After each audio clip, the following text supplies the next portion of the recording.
Hi there, and welcome to this day in history for December 1st. Wow, December 1st already. And I just thought sometimes I tell Facebook that I'm fixing to do this, but I forgot to do that today, so I might not have any live audience. We'll see. I see one there. Hi. Welcome to this day in history for December 1st. December 1st is the 335th day of the year in the Gregorian calendar, 336th in leap years, with 30 days remaining to the end of the year. I'd like to take a moment to mention that links to my research are included in the show notes. Ask you to go ahead and click that like button. Consider subscribing if you haven't already. Feel free to share this video with others with the link in your email, messaging, or social media. There is a list to the playlist or a link to the playlist for the rest of my This Day in History series. There's a link in the show notes, and I'll put a link up in the corner there as well.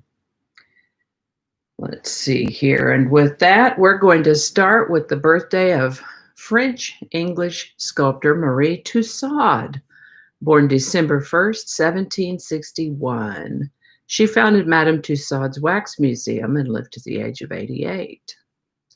In the presidential election of 1824, no presidential candidate had received a majority of the total electoral votes. So on December 1st, 1824, Congress turned over the presidential election to the House of Representatives as dictated by the 12th Amendment to the United States Constitution, 12th Amendment to the United States Constitution.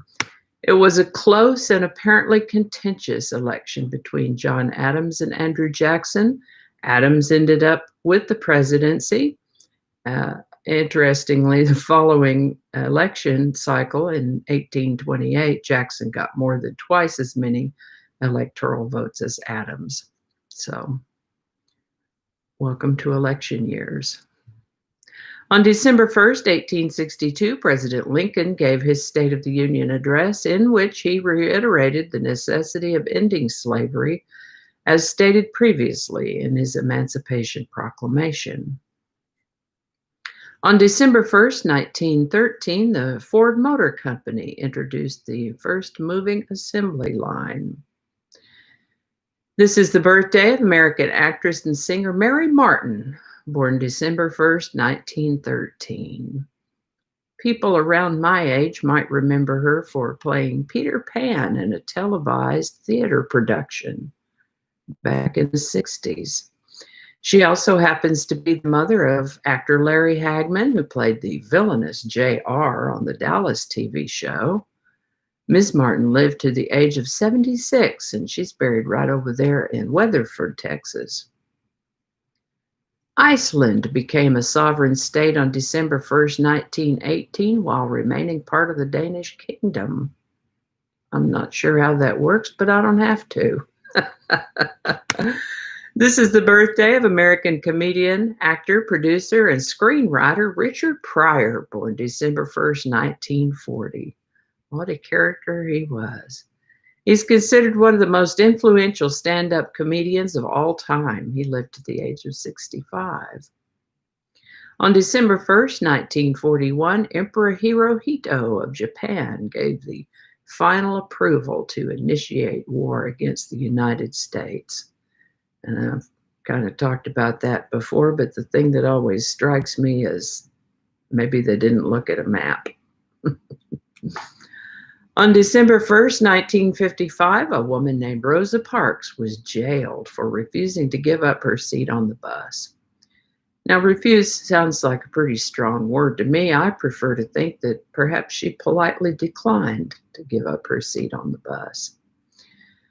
But how it was back then, the white people were supposed to sit in the front of the bus, and the African Americans were to sit in the back.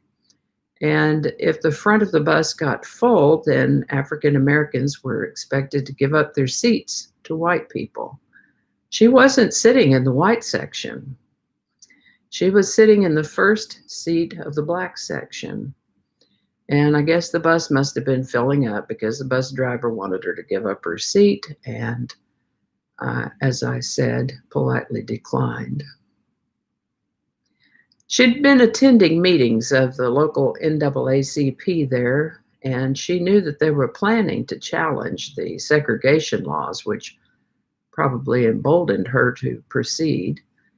And as soon as the African American community heard of her arrest, they successfully called for a bus boycott to begin Monday, December 5th. Reverend Martin Luther King Jr. had a great deal to do with this. The bus boycott went on for over a year, and African Americans found other ways to get to work besides riding the bus. Mostly they carpooled or even walked to work. As they comprised about 70% of the bus ridership, this really took a bite out of the municipal transit system.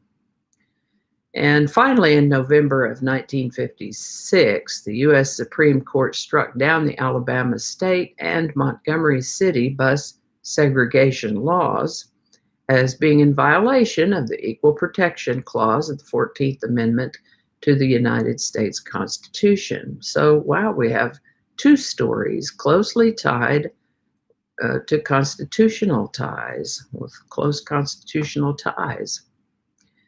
Anyway, once that was done, Reverend King announced to the community that the protest against the city buses was officially called off and urged the Negro citizens to return to the buses on a non-segregated basis, and the boycott ended the next day. That's the way to do it. The first United States draft lottery since World War II was held on December 1st, 1969. On December 1st, 1959, 12 nations signed the Antarctica Treaty, banning military activity and weapons testing on the continent of Antarctica. Glad they did that. There were a number of plane crashes on December 1st over various years. And that's all I have for you today. I think I hope you learned something you didn't know before. I know I sure did. I always do. If you enjoyed this series, again, remember that there's a link to the playlist of more episodes in the show notes below, and I'll put a link up in the iCards once the live is finished and the recording renders for future watching. Thanks for watching. Give it a like if you enjoyed this video. Consider subscribing if you haven't already. Feel free to share this video with others. Let's see what else. I guess that's it. Thank you so much for watching, and I'll see you next time.